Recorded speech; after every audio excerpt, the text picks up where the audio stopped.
I can speak.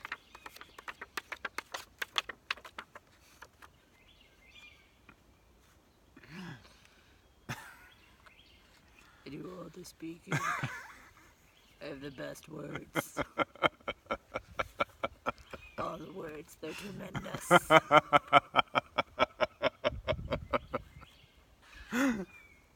Real nice. That's real nice. It's real nice. I like that. Real nice. Mr. E.H. Nebraska asked, and this is going to be a Homie Tuesday because you're here. I'm always here. You're here. Well, you're not always here. Lurking in the shadows somewhere on the homestead. What do you... I'm lurking. Just quit lurking. Come on. Get professional, Stoneface. I got watery eyes. Watery eyes? Onion ninjas? Current hobbies that would be useful in SHTF. How much of a jack of all trades versus specialized labor should somebody be? So, it's actually 2 questions. I don't know if you noticed that, but it's dosed questions. Quest. That's what Jocko says. Quest. Questions. Questions. Maybe he doesn't say that. Questions. Questions? I like questions. All right, so current hobbies that would be useful in SHTF. Gardening comes to mind. That'd be good. You know, and I could hear all the tactical things like reloading, long range shooting, hunting. Like all those are definitely useful. I mean, hunting is a great hobby to have. Although fishing, yeah, we just talked about fishing a week ago. I'm wearing the exact same outfit. Shh. A week ago. So you derailed my train of thought. It's Fishing. okay. Fishing. Hunting. Right. The Great Depression. If you look at game animal populations during and then after the Great Depression, a lot of game animals many were almost made extinct from overhunting. So I just patently disagree with the concept that you're going to fish, hunt, trap, and scavenge your way through the apocalypse. But it doesn't mean that as incidental calories, it's not good to know how to, shoot a deer and gut it and turn it into meat or whatever. Or, catch well, we don't do catfish anymore, but catch, a big freaking, I don't know, Granddaddy. narwhal. Catch a Granddaddy narwhal. cat. Narwhals are mammals, aren't they? I don't know. They're unicorns of the sea. They are the unicorns of the sea. Did you know that a narwhal's tusk is actually its left tooth? It has 2 teeth in the front, and its left one grows out of its upper lip and gets up to 10 feet long. I did know that. That's because we have the teeth book. Thank you, Aspen, for educating us. So, hobbies that would be useful in SHTF. Man, like I said, gardening, hunting, fishing, trapping, edibles, and not like fungi, not like brownies with weed in them. Not like that. This is probably not a useful hobby to have for the apocalypse. But what about like cowboy cooking? Like those guys that cook with guys and girls that cook with cast iron over a fire. Actually a lot of them use charcoal briquettes, which is interesting. But cheapens the experience. It does cheapen the experience, man. Like, you pay good money to go on this cowboy. I'm saying, this chuck wagon wasn't cheap, man. What are you doing with a bag full of Kingsford? What's up, man? So, did you know that Kingsford was Henry Ford's business partner? And where the Kingsford Charcoal Briquette Company came from was that Ford was using the oak wood waste from the production of the oak wheels for the Model T, I believe, and they were charring it and compressing it into briquettes. And at some point, Henry Ford gave the business to Kingsford. It was like, here you go. We're so busy with all these other things, you can make charcoal. So, or some such thing. I could be completely wrong about all that. But I don't know, horticulture, arboriculture, agriculture in general. You know, animal husbandry, butchering, very useful skill. I mean, I think it depends a lot of like what SHTF, like what are we talking about? You know, an economic downturn, a current hobby might be really good at day trading. Like that might be your thing. Look at all these kids. What are you doing? You here now? Okay. What's this thing? That's called a stick. So,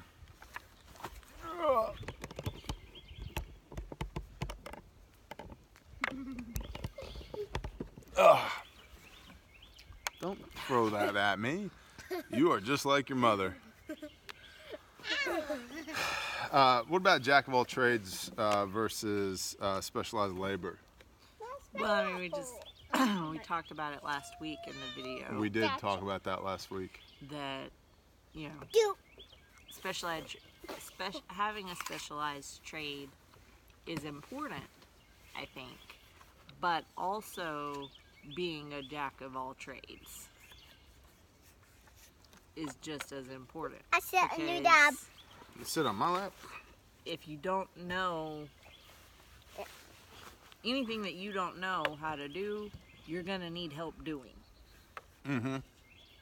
So I mean, that's another reason why I think that homesteading is the ultimate form, the ultimate expression of preparedness, because this is not the kind of environment where at every turn you're calling in a specialized labor professional to do the things. Like, right, you gotta learn. like just sitting here at this table, like we've got rough carpentry, finished carpentry, electrical, plumbing, doors and windows, appliance repair, concrete, animal husbandry, agriculture, design work, all types of artistry, project management, managerial skills, and I know I mean, you know, heavy civil construction, heavy equipment operation. Yeah, go pick some flowers, man. Go play in a puddle. So, you know, what other skills you got? I mean, the homemaking, the all of the wife and mom skills, DIYing, right? I mean, like, you know, it just, you know, firewood, felling trees, trimming trees, running chainsaws, soap making, truck repair, like it's all, we do all of it. You've fixed grandma's well, you know, so I think having a diversified skill set definitely makes sense for SHTF. It absolutely makes sense from a homesteading standpoint, because unless you have a hobby farm where it's something you're just throwing a bunch of money at just because, which is fine. If that's your thing, that's cool, because it brings you joy, go for it. But, you know, if I need an outlet put in, I'm not calling an electrician, I'll do it myself. You know, we need a hose bib repaired, we'll do it ourselves. I was just gonna say, like, we are definitely jacks of all trades, but we also definitely have our specialties, like the things that we are most definitely 100% proficient at. Right. Yep. And the other thing, which for me is nothing. Like you know, 60-70% proficient. Yeah, and the other thing is, like, Google exists right now.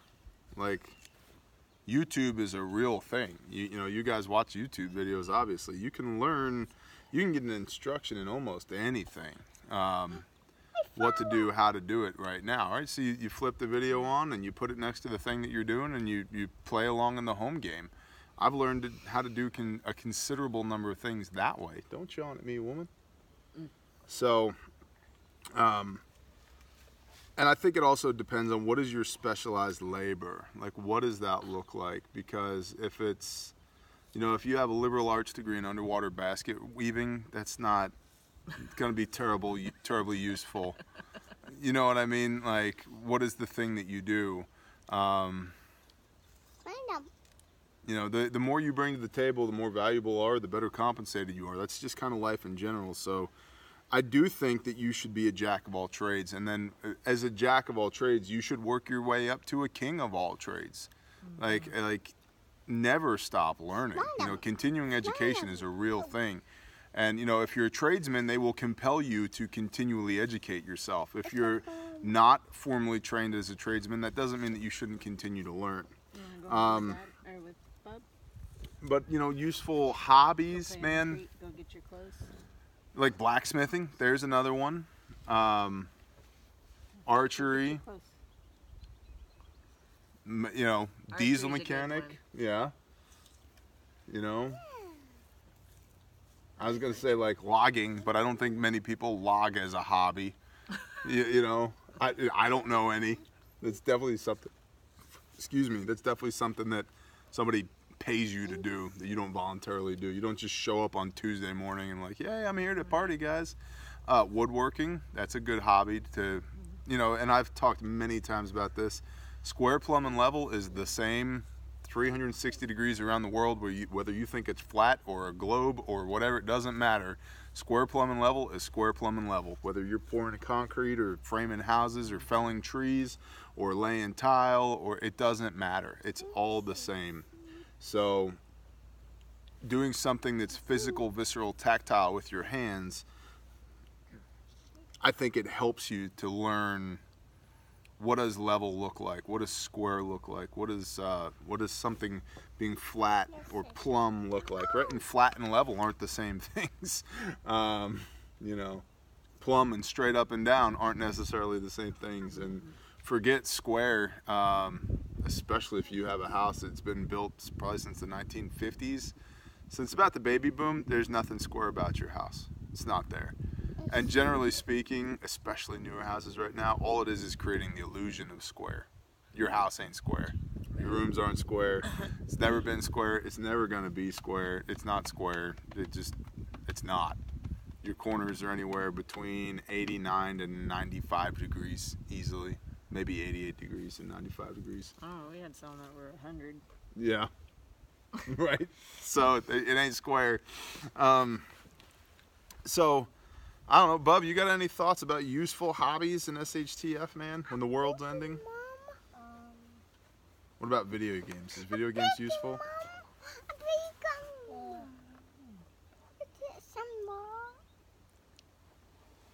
How could it be useful? Well,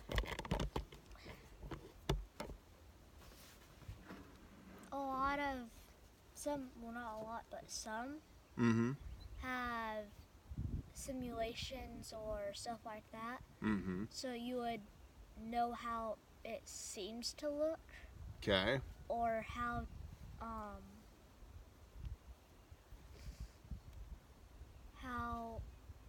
it should be done. Okay.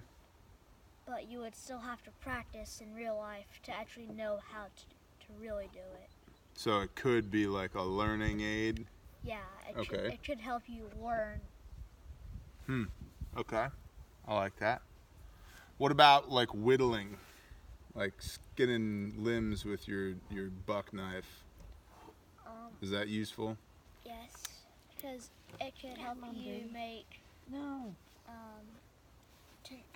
for a fire or just get your knife skills up. Yeah, or you could whittle something into a shape that would maybe help you. What about plinking targets with a 22? Would that be useful?